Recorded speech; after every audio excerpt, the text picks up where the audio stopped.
Alright, I am back with another video, and today we're doing something that I think is actually a bit cool. There is two combat styles, melee combat styles, in Baldur's Gate 3 that are considered the most powerful. One of which is Great Weapon Master, and the other is Tavern Brawler Open Hand Monk. Basically, these two fighting styles cause either a two-handed weapon or an unarmed attack to just be extremely powerful. Massive damage bonuses, especially when equipped with certain gear, that can just obliterate enemies really quickly. And then I thought to myself, is there a way to combine these two fighting styles and basically create a giga melee build with an interesting bit of theming? And I think I've found it. I've decided to create what I call the Wandering Swordmaster, basically someone who is highly trained in the blade, but is rather nomadic, traveling all over Faerun, and maybe even beyond, studying their craft of martial combat, be it with a blade or with their own body, and is able to intertwine two-handed fighting with martial arts. And I've gone for a bit of a kind of like Japanese theme. As you can see, I've got a katana here, just because that's fun, but obviously if you wanted to use a different weapon, you absolutely could. And I've kind of gone with a tiefling here because I don't know why. I kind of just like the vibe of the tiefling here, and I haven't really built a tiefling that's kind of more on the human side either, so I really enjoyed kind of working with this design, but really the race doesn't matter, you can play whatever you like, although I do like the idea of this character getting advantage on intimidation checks, and later on Searing Smite and Branding Smite as well, for some extra sword attacks just from our race. But overall, I feel like this build is going to come together really solidly, and it has a lot of kind of room for experimentation on how you do the levels, because it entirely depends if you want to get the sword stuff first, or the martial arts stuff first, and it doesn't really matter which one you do. But regardless, let's get into the build. We're going to be kicking things off as a fighter. This is going to give us simple martial weapon proficiency with any armor, and, you know, a fighting style. And of course, we're going with great weapon fighting to allow us to reroll 1s or 2s on damage die for even more power. As for our ability scores, I've gone with a bit of a weird kit here. Strength is going to be at 17, and we are going to be bumping this up with a half feat, and if you so choose, the Potion of Everlasting Vigour as well to get it to 20. I don't think this build actually needs to be at 20 strength. The 18 does more than enough, but obviously if you wanted to use the potion to get it to 20 strength, you would go pretty overboard and get even more powerful than even I showcased in the combat footage. So we're starting off with a 17 here because we're going to be rounding out that score no matter what. Dexterity is at a 10. Now I debated putting the Gloves of Dexterity on this build because I thought then we could patch up our dexterity and have a bit more options in whether or not we wanted to use clothing or something like that. But I thought I just used the Gloves of Dexterity too much. It's been on a lot of my recent builds, and I've kind of been using it as a crutch lately. Don't get me wrong, it is necessary on a lot of builds that are multi-ability score dependent, but the only reason we would really need to wear anything less than heavy armor on this build is if we were trying to do some weird shenanigans with Monk's unarmored movement, which we don't actually really need to do here. So I decided to slap it on at a 10, so at least it's not in the negatives, and then put on heavy armor. Now this is going to be a bit tricky for our initiative score, but I do have ways of patching that up later, as you will see. Constitution is at 14. Again, I would usually like to have this a little bit higher, but having it at a 14 is going to do us just fine, especially when we get into some stuff later. Intelligence is at 8, we don't need it. Wisdom is at 16 because it's going to help out with our monk features, namely Open Hand Monk, getting the bonus to its attacks at level 6, with, you know, based on our wisdom modifier, and we'll also be using a piece of equipment that's going to buff us up according to our wisdom as well, so we want this pretty high. As for our skill proficiencies, again, trying to do builds all the time with mods, using mods to respec characters doesn't let me change the background, or it does let me change the background, but for some reason it doesn't really show up here. But I have gone with the soldier background here, although the outlander would work as well. This proficiencies shown here are for the folk hero, but which could also work. So something like folk hero, outlander, or soldier would work. But you're going to probably want athletics and at least one conversation proficiency. In this case, we are going to be choosing athletics and intimidation from the fighter, but you could get that from soldier if you wanted. And that is going to mean make it so that thaumaturgy is a lot more effective, giving you advantage on that as well without any downsides, and athletics for strength-based stuff in case you want to be throwing or jumping or whatever. So pretty good stuff in my opinion. Now, at this point, you kind of get to choose where you want to go.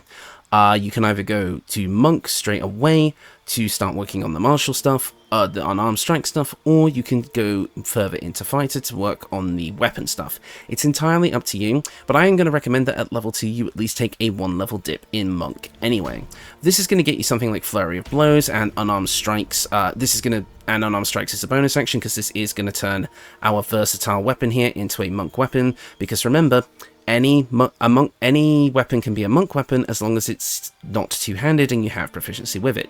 Since Fighter gives us proficiency with all weapons, that means as long as we don't have a weapon with the two-handed property, we can use it as a monk weapon and as such gain the benefits. Now, two-handing a weapon and using a two-handed weapon are two very different things. In the case of us using the katana here, which is a longsword, this is a versatile weapon that we can wield with two hands, but wielding it with two hands does not make it a two-handed weapon, so it still works as a monk weapon. Basically, anything that in tabletop would have the heavy property won't work here, so things like greatswords, halberds, glaives. If there's not an option to wield it with one hand, then it probably won't work, but with versatile weapons, they can be two-handed or one-handed, so they do work here. Very long explanation, but I get a lot of questions about that. That's how it works. So taking this 1 level dip into Monk, like I said, is going to give us Flurry of Blows, and the ability to make unarmed strikes as a bonus action after attacking with our Monk weapon. Not too powerful at the moment, it's only a D4, but once we get things like Tavern, Brawler, and eventually level up in Monk later, that's going to become a bit more powerful.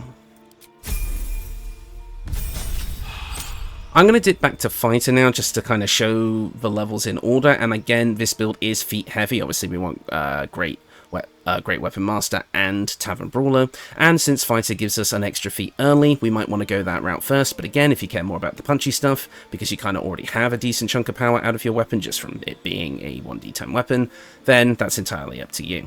But at 2nd level of Fighter, we are going to get Action Surge, which is going to be really awesome for this build, giving us a big burst damage round. At Fighter level 3, we get to pick our subclass, and I am going to be going with Battle Master.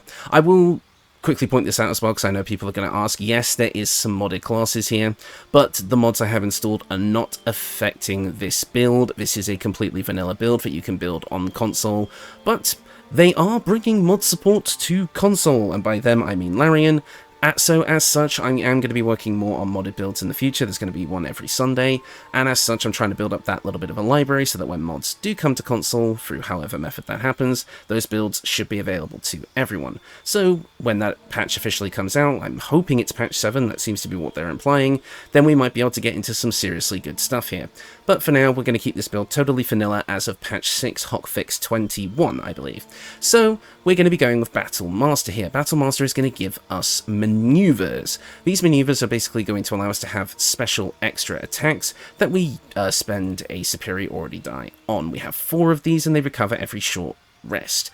These are D8s, and each of these, most of these maneuvers will add that extra damage. So not only are we going to be getting extra damage from Great Weapon Master, I cannot speak today, we're also going to be getting extra die from these maneuvers 4 times per short rest, which is really, really nice. And you get to pick various maneuvers that have different effects. My personal favourite choices are Disarming Strike, causing enemies to drop the weapon they're holding, as well as having the additional damage. Riposte, which will allow you to use a reaction after an attack misses you to retaliate with an attack immediately that deals a bit of extra damage, that 1d8. Sweeping Attack to attack multiple enemies at once, rolling our superiority die for the damage. Trip Attack, allowing us to knock enemies prone while dealing the additional damage, and prone can be very, very good, giving us advantage, which can help with things like Great Weapon Master's penalty. Pushing Attack can be really good. Menacing Attack to frighten enemies is nice. Goading Attack to basically force an enemy to attack you. These are all really, really great, so it's kind of a choose your favourite situation. For this video, I picked Disarming Strike, Trip Attack, and Riposte, but you can choose whatever you like. At fighter level 4, we are going to be getting our first feat, and even though we haven't really focused on the unarmed stuff yet, I might pick up Tavern Brawler first just to round out that strength stat, but if you don't care about that so much, you can go for Great Weapon Master first. It is entirely up to you, it's not going to make or break this deal. I just hate seeing that 17 strength, so I want to patch it up. Tavern Brawler is going to allow us to, whenever we make an unarmed attack, use an improvised weapon or throw something, our strength modifier is added twice to the damage and attack rolls. So this is also going to enable a throwing playstyle as well, or an improvised weapon playstyle, which is just a ton of fun. Probably not on theme with the build if you're trying to go with this nomadic warrior type build kind of theme, but, you know, I mean, it's there. You don't have to play by my rules. Throw a goblin or two. It's cathartic. Next up at fighter level 5, we are going to be getting extra attacks, so that means we're just going to be a bit more effective all around with our weapon attacks, which is great. And at fighter level 6, we get our bonus feat, meaning that we now get to take Great Weapon Master. Great Weapon Master is going to allow us to, whenever we land a critical hit or kill a target with a melee weapon attack, we can make another melee weapon attack using a bonus action once per turn. So even if we don't want, so as long as we can score critical hits or kills, we can still use our bonus action to make weapon attacks. We don't have to use our unarmed strikes, especially if you're leveling up exactly as I am. They're going to be a little bit weaker anyway. And using attacks with melee weapons that we are proficient with, and are wielding in both hands, so our two-handed versatile weapon, we can deal an additional 10 damage at the cost of a -5 attack roll penalty, and that feature can be toggled on or off depending on how likely you are to hit. You can kind of pick or choose if you want to risk it or not. This is one of the most powerful feats in the game, alongside Sharpshooter and Tavern Brawler. It is just busted, and the fact that we can get both Tavern Brawler and Great Weapon Master on this build is just going to make us very strong overall. Now, after level 6 of Fighter, I'm going to be taking the rest of our levels in Monk, because I want 6 levels of both. Again, we are feat hungry, so I wanted to pick up that extra feat, and I also want to get the level 6 Open Hand Monk features, so let's start going there.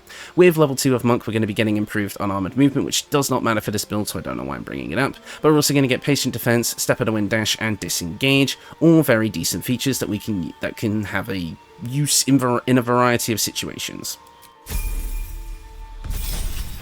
At level 3, we get to pick our subclass, and we are going to be picking up Way of the Open Hand, as I said.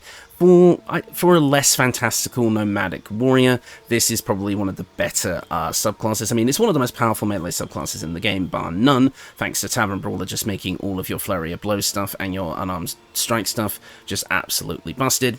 And of course, at this level, our damage die for our unarmed strikes is going up as well, to a d6 rather than a d4, which is nice. So we're going to be getting flurry of blows, topple, stagger, and push, allowing us to either push, stagger, or topple enemies and knock them prone. So, in addition to our Battle Master maneuvers, we also have kind of unarmed strike maneuvers, which I feel like is pretty nice. I like the way the builds mesh thematically. It's very fun. At Monk level 4, we get to pick up our final feat, and I'm going to be going with an ability score improvement, because I want to bump up our Wisdom. If you feel like this build is a little bit squishy, you can bump up Constitution as well, but with the equipment I'll be showing off later, you'll see that this build is still pretty tanky, regardless of our slightly middling Constitution. And bumping up Wisdom is going to give us a bunch of stuff, again, more power on our Monk features, and just, it's going to be good for the build, trust me. And it's going to make us better at Wisdom saving throws, which is always nice. At level 5 of Monk, we are going to be getting another extra attack, but this one does not stack. In non-honor mode, the Warlock one stacks, but this one does not. However, we are going to be getting Stunning Strike with both our melee weapon and our unarmed strikes, allowing us to possibly stun targets, which means they're completely out of action for a turn, which can be pretty good if you manage to get this off consistently. And finally, at level 6 of Open Hand Monk, we're going to get a ton of stuff, namely Key Empowered Strike, allowing our unarmed strikes to overcome resistance and immunity to non-magical damage, which is great. We're also going to be getting Manifestation of Body, Mind, and Soul, allowing us to add an extra damage type of our choice to our unarmed strikes, Necrotic, Psychic, or Radiant. Now this is calculated using your Wisdom modifier, so that's why we wanted it a bit higher, to make it a bit stronger, getting 5 to 8 extra damage, which will stack up pretty nicely when we're making a ton of attacks. We're also going to be getting Wholeness of Body, allowing us to give ourselves a bit of healing, 18, regain half of our key points, and we enter a temporary state of wholeness, where we have an extra bonus action for 3 turns, which means that's multiple flurry of blows, multiple unarmed strikes as a bonus action. There's a lot of cool stuff there. So combine this with Action Surge for a absolutely massive big burst round of attacks. Basically, I would activate this on the turn before you do Action Surge, as this does take your action, and then on your next turn, Action Surge plus using that extra bonus action, you will be able to destroy things with the extra damage you get from Great Weapon Master and Tavern Brawler, so it's perfect. Now again, you can either take the monk levels first or the fighter level first, but to get those weapon proficiencies, if you're not playing as a race that gets them anyway, you're going to want to start at level 1 of fighter, but either way you want to level up this build, you're going to be pretty strong around the level 6-7 mark, so pretty good either way. And that is the build. As I said, overall you're going to be getting a ton of damage all across the board. Your weapon strikes are going to be very, very powerful. A basic weapon strike for us deals around 20 to 40 damage. This is with a +2 weapon, which I'll get into in a minute. But again, if you were to use a more powerful weapon, because again, the katana is a +1 longsword at base at the end of the day, so you know, if you pick up something a bit more powerful, maybe a different longsword or maybe a warhammer or a battle axe, something else that's versatile, you can do even more damage than you'll see here. I'm technically handicapping this build, and it's probably still one of the strongest I've made. But of course, our unarmed strikes are also going to do a ton of damage. If we look at Flurry of Blows here, we're getting a lot of damage here, 1d6 + 12 with extra necrotic damage on top, which I'll get into in a minute. And if we look at the maneuvers, we get that extra d8 as well. So let's get into the equipment, because this is where the build really starts to kick in as well. There's a couple of things I want to mention. Let's get into the weapon first. Obviously, for the theming of this build, I've gone with a katana, and a lot of people seem to like this weapon. But at the end of the day, it is just a +1 longsword. It comes with some unique animations and flourish, which I believe longswords don't normally have, which is kind of nice. And it does have some unique kind of running and attacking animations while wielding it that kind of fit more in line with, you know, kind of a katana's fighting style, a bit more of a Japanese samurai fighting style, which I think is really, really cool. But other than that, it is a pretty basic weapon at the end of the day, which is why I've decided to buff it with the Drakethroat Glaive in this instant, basically allowing us to cast a Draconic Elemental weapon on it, giving it a +1 bonus to attack and damage rolls, and it deals an additional 1d4 damage of your choice. So that could be fire, thunder, lightning, cold, or acid damage. And I have personally chosen thunder damage here just to kind of diversify the damage types, but you can pick whatever you like. Also, I've gone with the Darkfire Shortbow for a ranged weapon, giving us resistance to fire and cold damage. We already had resistance to fire damage as a tiefling, but if you're not playing a tiefling, then that can help. And it's going to give us haste, which, I mean, that's going to give us a bonus to our armor class, gain an additional action for more attacks, and give us more movement speed. So overall, we're kind of going to be making up for our lack of unarmored movement there. It is going to absolutely send this build into overdrive. Now, let's get on to the armor. I have gone with the Mask of Soul Perception here. This is going to give us a +2 bonus to attack rolls and initiative rolls, as well as perception checks.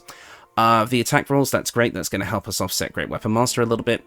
The initiative rolls is great. That's going to help offset our low dex when we first get into combat. You're probably not going to be going first against faster enemies, but again, if you're playing as part of a team, they can kind of get the jump on the enemies before your kind of turn comes up. And then when your turn comes up, you just go absolutely bonkers. But another option you can go with is the Bone Spike Helmet. Now, it's mainly for barbarians, which we don't care that much about, but it would give us a +2 to intimidation, which is nice, and Menacing Attack. Now, this is interesting, because Menacing Attack would give us a bit of extra damage on our attacks, because this is a maneuver that the Battle Master Fighter would get normally. However, this version we can use once per turn, and it does not spend our superiority die. So you always basically have a maneuver that you can get extra damage from, and this one can frighten your enemies as well, which is really nice. So I can see this being an alternative option, but I did find the +2 bonus to attack rolls and initiative rolls to be a bit more useful at the end of the day. Our cloak is the Cloak of Displacement, just making us a bit harder to hit, which is always nice. The Armour of Persistence. This is an Act 3 armour that is probably one of the best in the game. It reduces all incoming damage by 2. You gain both resistance and Blade Ward cantrips constantly up. Blade Ward giving you resistance to bludgeoning, piercing, and slashing damage. Combine that with the innate damage reduction and you're going to be a very tanky character. And resistance is going to give you a plus 1d4 bonus to saving throws, which is going to help a lot to offset a certain piece of equipment I'll be showing off in a minute. But that's going to help us maintain concentration on haste, for example, or dexterity saving throws on, things like Fireball and the like. But of course, this is an Act 3 option, so if you want an earlier game option, I can recommend the Adamantine Splint Armour. This is also going to come with that overall damage reduction, and whenever we are hit by a melee attack, the attacker is sent reeling, meaning that they have a -1 to penalty to attack rolls for every turn remaining. This inflicts 3 turns, so that's a -3 to attack rolls, making us even more tanky because we're harder to hit, which is very good. You can pick this up in Act 1 and it will carry you all the way to Act 3, where you can pick up the Armour of Persistence. As for the gloves, I have gone with the Hell Dust gloves. We gain a +1 bonus to spell attack rolls and spell save DC. Not really relevant for this build, but hey, it's there. But we mainly get Infernal Touch, allowing our weapon attacks to deal an additional 1d6 fire damage, and our unarmed strikes to deal an additional 1d6 necrotic damage, and possibly inflict bleeding. This is a one-stop shop for a big buff to both our weapon and unarmed strikes. Perfect for this build. It's an Act 3 option though, so if you want an Act 2 version, we have the Flawed Helldusk gloves. Ignore the name, mods are weird. Basically what this means is that it's kind of a lesser version, trading out those d6s of damage for d4s, but you can pick this up in Act 2 pretty early on, so it's going to supplement your playstyle really nicely, and then you just go for the straight upgrade once you're in Act 3. And this version also comes with Rays of Fire, which is basically like a kind of scorching ray cantrip, but it's much more powerful, and it's got a fire theming, so it kind of fits with the kind of tiefling vibe I've got going here anyway. And finally, for our boots here, I've gone with the Boots of Uninhibited Kashigo, allowing the wearer to deal additional damage equal to their Wisdom modifier with their unarmed strikes. So at 18 Wisdom, that is a +4 flat to every unarmed strike we do, which is great. Unfortunately, again, this is an Act 3 option, so I've kind of picked 2 generic decent options that you can pick up in Act 1 that'll last you until the end of the game. But Disintegrating Nightwalkers make it so you cannot be enwebbed, entangled, ensnared, and cannot slip or grease or ice, and give you a usage of Misty Step once per short rest, meaning that you're going to be very, very mobile, which is awesome. Speaking of being mobile, you could also go with the Boots of Speed, allowing you to use Click Heals, which is basically the same as the Rogue's Cunning Action Dash, allowing you to dash at the cost of a bonus action with no short or long rest limitations. So even though these two are pretty generic options that I recommend a lot, they will do very nicely for this build until you get the main piece of equipment here in Act 3. As for our accessories, the necklace is a fairly obvious choice, the Sentient Amulet. You pick this up in Act 1, although it is a slightly lesser version, and then you follow a quite fun questline all the way until Act 3, where you can get this superior version. The superior version allows you to cast Shatter, and it says it's a level 2 spell, but it's actually cast at level 3, dealing a bit of extra damage. And we also get Key Restoration, allowing us to, once per long rest, restore a number of key points equal to our martial arts die. So I thought this meant that it was like, oh, if you have a D6 martial arts die like we have, you recover 6 key points. That's not actually the case. It rolls your martial arts die and you regain 1 to 6 key points in our case. So it's not as good as I thought, but hey, monks need their key points, we want as many as we can get, so this is going to help. As for our rings, this one's totally optional. This is called the Shadow Cloaked Ring. The wearer's weapon and unarmed attacks deal an additional 1d4 damage against lightly or heavily obscured creatures and creatures made of shadow. That creatures made of shadow bit is obviously going to help very much in Act 2. In fact, this ring is pretty much good through all of Act 2, because basically all of it is lightly or heavily obscured. So this ring can be pretty nice, just giving, again, a little bit of damage buff to both of our weapon and unarmed strikes. But you can switch this out if you feel like the restrictions are a bit too situational. But I tend to find that lightly obscured, at the very least, comes up way more than you would think. It basically just means if your opponent is standing in not direct light, then they are lightly obscured, so this will go off a bit more than you think. So indoor fights are really good. Fights at kind of later in the day are really good, stuff like that. It's not always going to come up, but when it does, it works pretty nicely. But if you have something else that you prefer, then it will go nicely here. And finally, the Risky Ring. And again, this build is a bit of a risk-reward system. We're doing a lot of damage at the risk of, you know, kind of making ourselves vulnerable, and this is kind of why. You gain advantage on all attack rolls, which is perfect for offsetting Great Weapon Master. However, we receive disadvantage on saving throws, which means, especially where we cast haste, this can be pretty dangerous. This is why I wanted to have really high AC. We have 20 here, and also resistance from the Armour of Persistence as well, giving us a little buff to our saving throws. And again, starting with Fighter means we have saving throw proficiency with Constitution, so it's not as bad. And I found that in my combat footage, I did pass all of my saving throw checks despite this downside, so you should be pretty safe overall. This is mostly a net gain for us, but again, there always is that risk, hence the name. And I do believe that's everything. I don't think there's anything else to mention. So yeah, I'll be showing the combat footage now on screen. And as you can see, this build does a lot of damage. I mean, what did you expect? We've combined two of the most powerful melee damage dealing methods here, the two feats, and this build goes absolutely crazy with it. As you can see, we use Action Surge and Wholeness of Body to get that big burst damage round, like I said. Haste absolutely makes us a flurry of blades. Our maneuvers, even though we don't get to use that much of them in the single combat, they do add that extra bit of utility and that extra bit of damage for us as well. And as you can see, we basically just take care of a lot of these enemies. Absolutely no problem. Our unarmed attacks are able to do a ton of damage as well, which is perfect for us. So overall, you're just getting a very powerful all-around fighter that has a nice blend of sword fighting and unarmed and martial arts capability, and it's just very, very fun and thematic to play, and also very simple to play. Essentially, you just kind of click attack buttons and go. Very, very powerful, but very, very simple, which isn't usually my cup of tea, but I quite liked the theming here and how the mechanics mix together both thematically and, well, mechanically, so, you know, I'm quite happy with this build. I think it does pretty well. As for end of video stuff, channel updates and all that, like we would have had I guess this is going up on the Monday. So the live stream would have been last week, as well as my first modded build being yesterday. Hope that all went well. But yeah, no, like I say, I've kind of been on a grind with these videos. I'm basically kind of recording, editing a video every day in order to build up a bit of a backlog, so that when, if I ever have to go away again, you guys aren't left without content and YouTube doesn't hate me. So that's kind of what I'm doing at the moment. So if there's kind of a bit of, like if I basically say things in the video that might not be true as of the time of uploading, then you know why. Maybe these videos are recorded a few weeks ahead of time, especially if that heavily anticipated patch 7 drops, which I'm very, very much hoping is what we've been waiting for.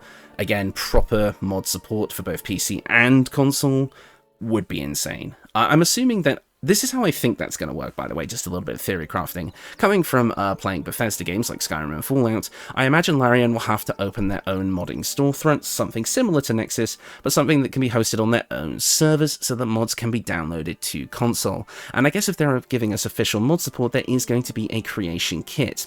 So I imagine that mods that currently exist on Nexus probably won't be completely able to port straight over to this new mod store that would work for consoles and the like. There's probably going to have to be some effort on Larian's part to either make a way of porting already existing mods, or mod makers are going to have to remake them from scratch, which would kind of suck, as there has been a little bit of drama in the modding community lately, where it's kind of the modders versus Larian.